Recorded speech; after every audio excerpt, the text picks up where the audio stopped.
So lang, andyan na lang. Tapos na po ako sa lahat-lahat ng pagdidilig lang. Pero itong kamuti ko lang, yan lang. Hindi ko na talaga na didiligan kasi takot na ako dyan lang. Uy, kasi parang ano na ba, madilim na. Kasi ang daming kahoy. So, bukas ko na lang yung didiligin mga langga. Ito yung kamuti ko. Kasi sinusigurado ko lang yung dinilig ko talaga, yung mga hindi pa tumubo na ginaganyan-ganyan ko na lang ng kaunting tubig. Ayan.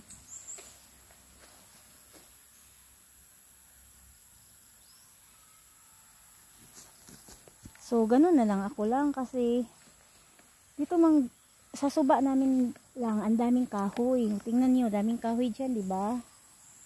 Tapos, alas 5:50 na, siyempre, dilim na talaga dyan kasi maraming puno ng kahoy.